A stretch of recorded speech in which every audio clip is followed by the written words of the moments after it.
Ya está grabando. Buenas tardes, profesora y compañeros en general. Somos el grupo número 7 que está conformado por Aguirre Ángelo, Chejade Álvaro, Deudor Ángela, Díaz Luz, Guainate Gabriela, Luján Sayumi, mi persona, y Yupanqui Rubén. Nuestra investigación económica se divide en dos partes, en macroeconomía y microeconomía. Siguiente, por favor.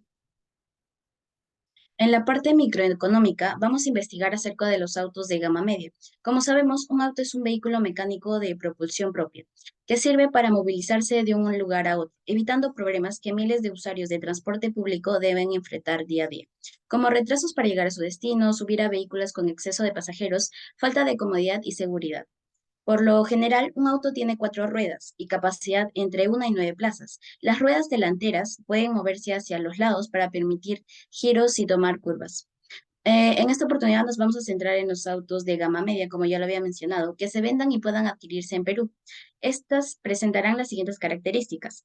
El tamaño va a oscilar entre los 4 y 4 metros y medio de largo. El número de asientos es de 5. Las puertas también van a ser de 5 y tipo sedán, que va a contar con una carrocería de tres volúmenes que incluye motor y habitáculo y cajuela.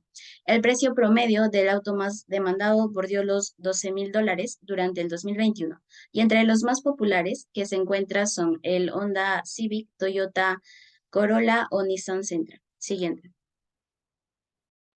Dentro de los ofertantes, y hablando del mercado, tenemos a los ofertantes que son todas las marcas de vehículos, las cuales proporcionan autos de gama media, como mencionó Sayumi. En este caso, estamos hablando de los concesionarios, tales como Toyota, que es Panautos, Kia Lima Autos, Chevrolet Makine o Hyundai Gildemeister, etcétera, ¿no? Dentro de los demandantes tenemos a que son todas las personas entre 25 y 35 años que residen en Perú y que desean cubrir la necesidad de que su vehículo sea utilizado como herramienta de trabajo. En este caso, que puedan utilizar como servicio de taxi, transporte de mercancía, mototaxi, etcétera. Siguiente. Para el coeficiente de concentración, buscamos información y obtuvimos los datos de una noticia del diario El Comercio, la cual nos planteaba para el auto de... No, pero en el mercado de autos de gama media teníamos los siguientes datos. Las empresas Toyota, Suzuki, Kia y Renault eran las que tenían mayor participación y sumaban entre estas cerca del 47%, en lo que a las otras correspondía un 53%. Para este coeficiente se nos pide sumar las cuatro empresas que tengan mayor participación. Entonces, sumando, tenemos 47%, lo que indica un nivel bajo, y así un mercado de competencia monopolística. Siguiente. Los bienes relacionados. Empecemos por los bienes sustitutos. Según el informe de la INEI, nos dice que las motocicletas, la bicicleta y los mototaxis han aumentado en el año 2020. Esto es debido a que los peruanos prefieren adquirir vehículos de bajo costo.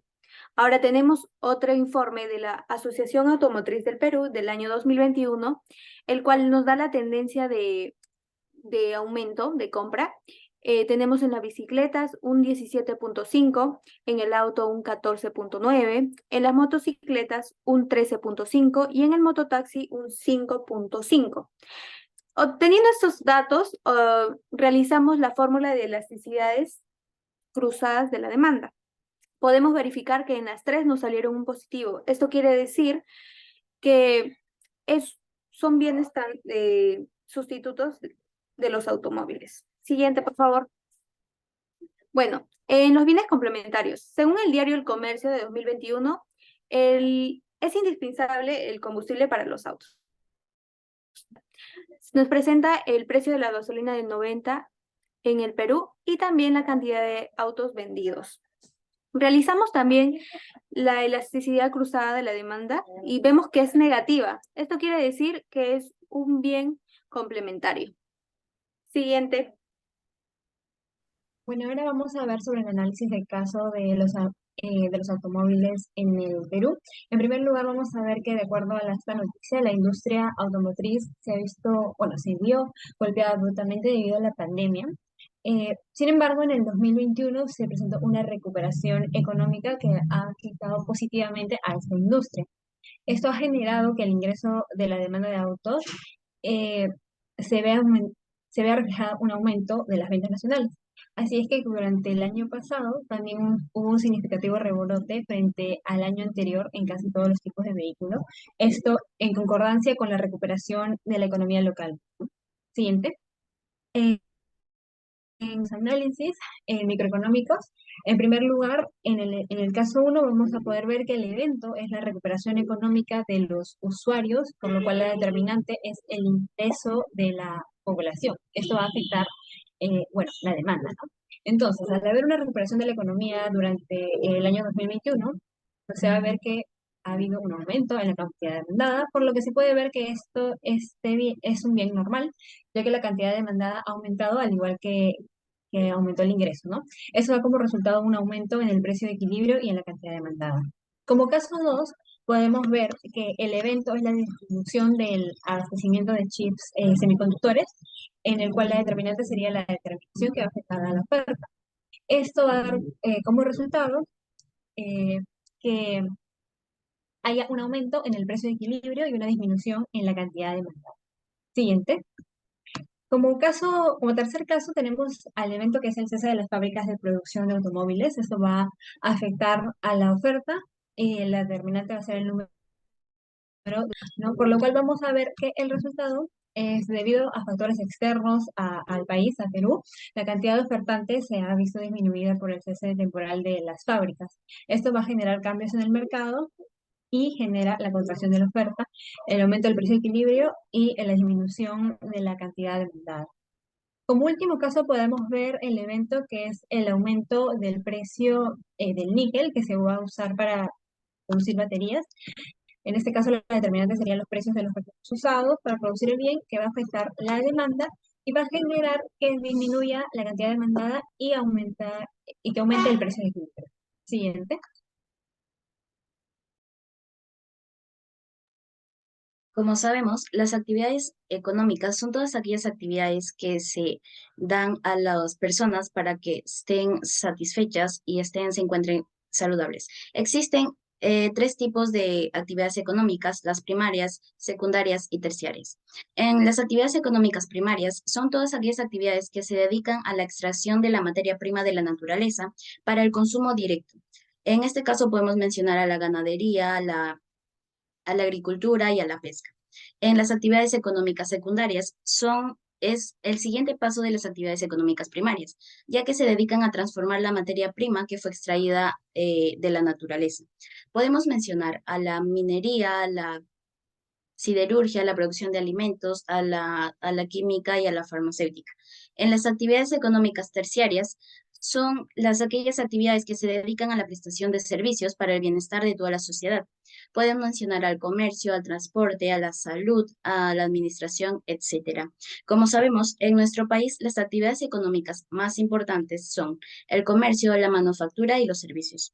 Según el Instituto Peruano de Economía, durante el año 2021 se produjo una reducción del PBI en minería e hidrocarburos en un 1,2%.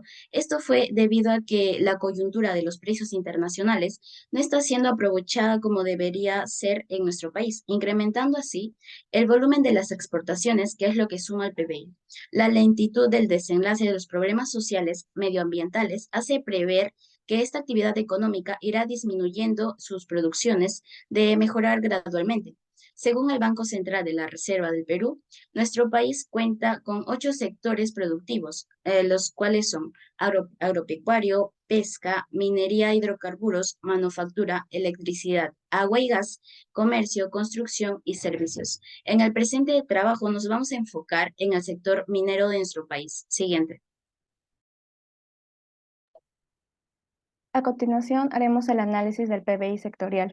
En este caso, estamos apreciando la gráfica del PBI nominal. Recordemos que los precios del PBI nominal son constantes o también conocidos como precios inflados. Y según la gráfica, vemos que en los últimos 15 años ha tenido un crecimiento muy variado, siendo sus picos más altos el año 2011, 2018 y el año 2021. En el 2011 se debe al crecimiento debido a la inflación de precios que ha habido. En el año 2018 se debe a que anteriormente, en el año 2017, hubo casos de corrupción relacionados con inversiones, en especial en el sector minero, y aparte por lo que hubo del fenómeno del Niño. Y en el año 2021, que ha tenido el mayor crecimiento en los últimos 15 años. Esto se debe a que el cobre ha llegado a precios récord e inimaginables que no se creería que llegaría a esta cantidad, y también por el aceleramiento del crecimiento de los socios comerciales, en especial de Estados Unidos y de China.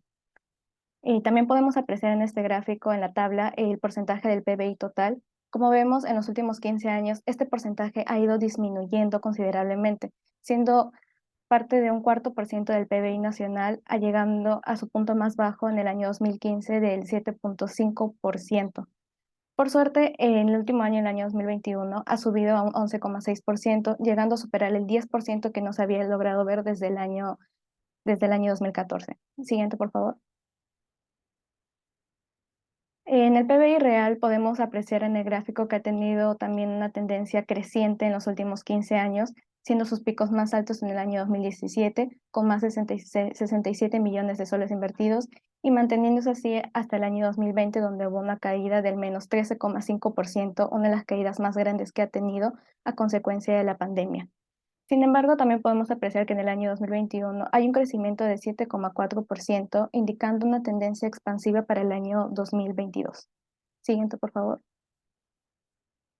A continuación, veremos el análisis FODA según los datos recapitulados por el PBI. Como podemos ver en las fortalezas, hemos indicado de que el Perú se ubica entre los primeros productores de diversos metales a nivel mundial y a nivel latinoamericano.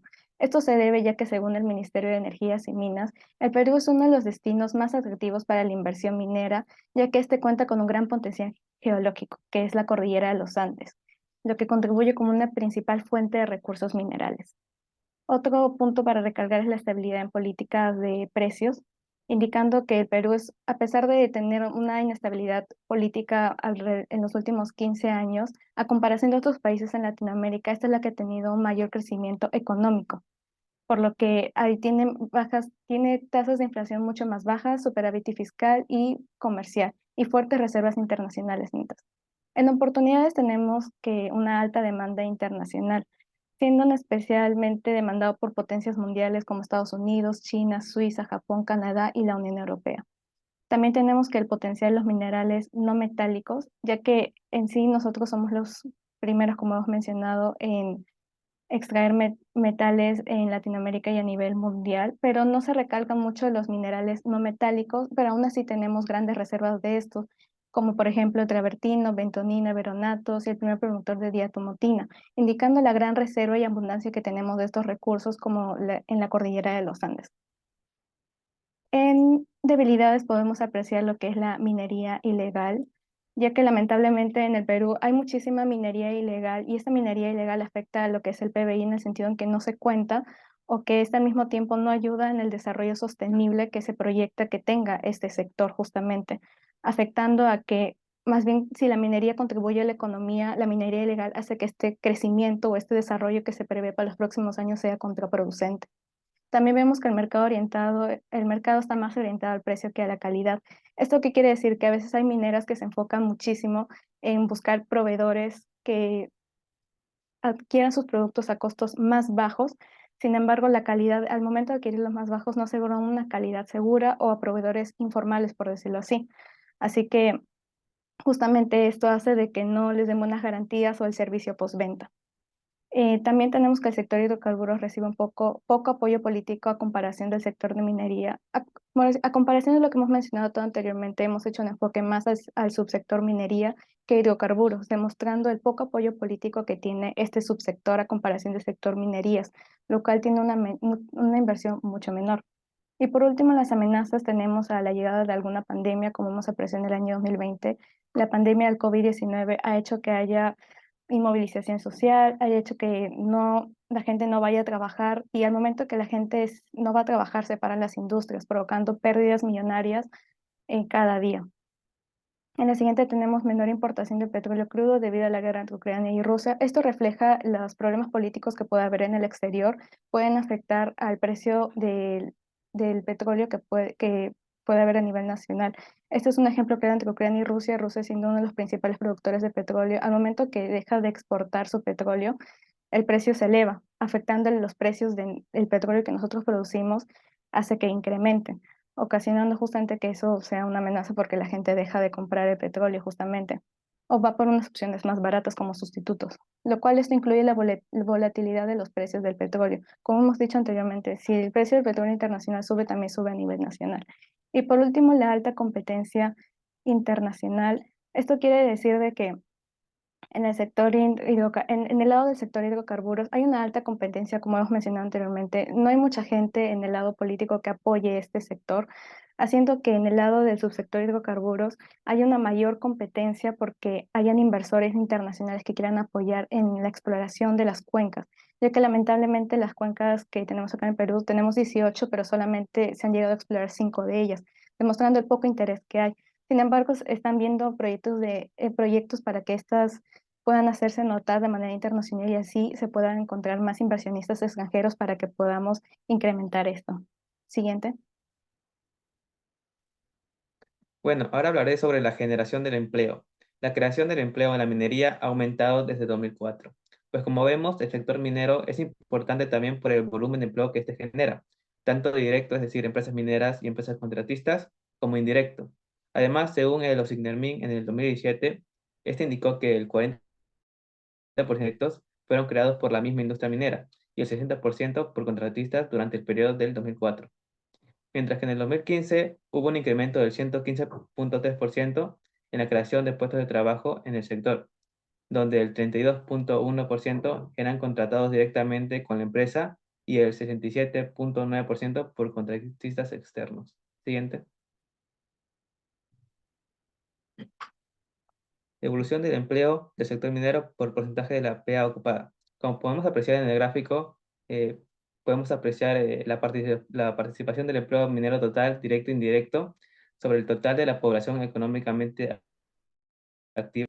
Podemos apreciar que aumentó significativamente desde el 2004 hasta el 2013, pasando de un 6.96% a un 12.37%, por lo que podemos corroborar que la tasa de participación para dicho periodo fue del 10%. Siguiente. Por otro lado, veremos el empleo directo de la minería según región. Lo que podemos apreciar en el gráfico es que la mayor cantidad de empleo generado por el sector para el 2015 se dio en Arequipa, con un 17.7%, principalmente por la ampliación de la minería Cerro Verde. La segunda región con mayor empleo generado fue la de Junín, con un 9.7%. En tercer lugar se encuentra la región de La Libertad, con un 9.5% por la producción de las minas de Alto Chicama, y luego aparece Apurímac, con un 8.6% debido a la construcción del proyecto minero Las Bambas. Siguiente.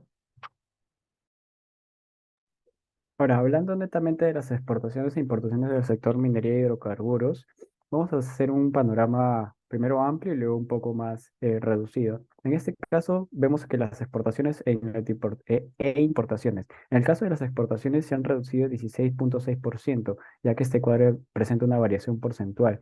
En cambio, las importaciones aumentaron un 8.8%. Reflejado en valores nominales equivale a que las exportaciones fueron de cerca de 4.500 millones y las importaciones fueron de 5.000 millones. Esto debido a que, por ejemplo, en las exportaciones se ha reducido radicalmente los productos tradicionales en agosto del 2022. Todos estos cuadros que voy a presentar es de agosto de 2022. Entonces había una reducción de 27.3%. En cambio, en las importaciones habría un aumento de materias primas y productos intermedios de 13.6% y de bienes de capital de 0.7%. Entonces, nosotros nos basamos en el sector de minería y hidrocarburos y vamos a presentar los siguientes datos. Como vemos acá, vemos que las importaciones han sido mucho mayores que las exportaciones. Ahora, las exportaciones. En este caso, nosotros nos vamos a basar en productos tradicionales, ya que en eso se basa nuestro sector, tanto en la minería como hidrocarburos, que es el petróleo y el gas natural. En el caso minero, vemos que ha habido una reducción porcentual de 39.2%, comparándolo con agosto del 2021, ya que estamos hablando de agosto del 2022. E igualmente, ha habido un aumento en el sector de hidro 35.1%. Entonces, nosotros nos podemos preguntar cuáles han sido los productos que más han sido demandados. En este caso, el cobre ha sido demandado, pero habiendo existido una reducción de 35.1%. Todo esto se debe a que el precio de todos los metales se ha visto reducido al igual que la demanda. Ahora, ¿Cuánto ha sido el precio, por ejemplo, del cobre? El cobre ha tenido un precio de 978 millones en términos nominales, donde el país que más ha requerido cobre ha sido China, con 65,9%. De ahí vemos el caso del oro, que también se ha visto reducir en menos 5,2%. O sea, los valores han sido altos, pero en comparación al año pasado se ha visto reducido. Ahora, en este caso vemos de acuerdo al producto minero y cuáles han sido los países que más han requerido. Por ejemplo, llevamos de cobre en China. El oro en la India se ha visto requerido bastante, pero ha habido una reducción de menos 18,8%. Igual el plomo, China lo ha requerido bastante, pero hay una reducción de menos 11,3%. E igualmente el zinc, como vemos, Brasil lo ha requerido, pero a una reducción de menos 56,4%. Ahora, hablamos del sector hidrocarburos, referente al petróleo y al gas. En este caso, vemos que en millones de dólares de 2007, los derivados de petróleo han sido de 36,5 millones, pero en comparación con el año pasado, de agosto del 2021, ha habido una reducción de menos 49,1%. Y el gas natural sí vemos que ha habido un incremento alto de 160,9 millones y en su variación porcentual no hay datos, pero se ha visto un incremento en realidad. Ahora, hablando netamente de las exportaciones por país, vemos que China ha tenido una reducción de menos 40,1%, pero en términos monetarios, nominales, ha tenido un precio de 928 millones. En ese caso, los productos tradicionales que más han sido requeridos por país ha sido China, Reino Unido, Japón, Estados Unidos. Pero como vemos en esta tabla, la mayoría ha sido en términos negativos. Los únicos que estamos hablando de términos positivos son Canadá, India, Brasil y ellos. Y acá en la tabla de la derecha vemos resaltado cuáles han sido los productos que más han sido demandados por país. Ahora, hablando de las importaciones, nos vamos a basar netamente en las materias primas y productos intermedios. ¿Por qué? Porque ellos se basa también nuestro sector. Como vemos, las importaciones han visto aumentadas en 13,6% hablando de productos intermedios y en productos de capital y materiales de construcción en 0,7%. En materias primas y productos intermedios vemos que los combustibles han sido de aceite crudo, han sido demandados bastante con 56,9%, una variación muy alta, y el biodiesel y sus mezclas de 307,6%. Esto es demasiado, ya que vemos que en el agosto de 2022 ha sido de 9 millones y en agosto de 2022 ha sido de 36,6 millones.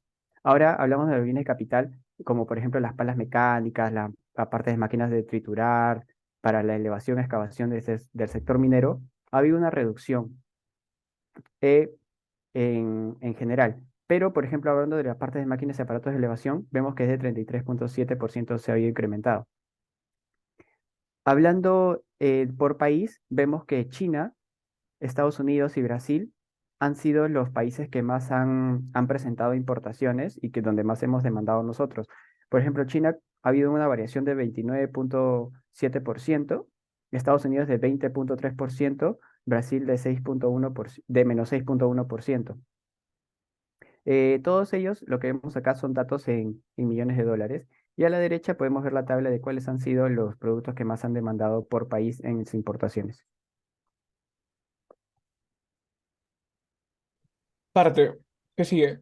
Análisis internacional de una noticia hacia nivel macroeconómico.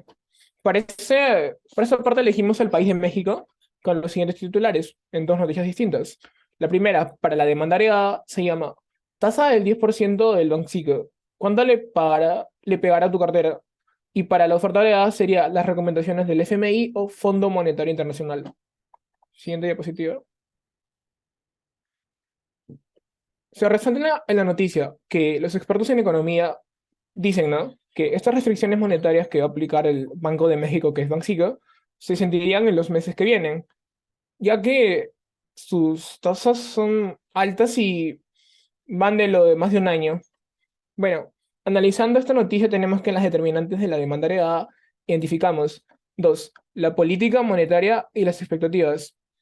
Para la política monetaria se lee que el Banxico aplica esta restricción monetaria desde el año pasado, 2021, el que realmente inició este año, en septiembre, lo que se concluye que tendrá un incremento de la tasa de interés. Siguiendo con las expectativas, un economista de apellido Quiroz recalca que, considerando varias estimaciones sobre el tiempo en que tomaría esta en sentirse, se prevé que permee la economía para la demanda heredada a partir del segundo semestre del año que viene, el 2023. Siguiente diapositiva.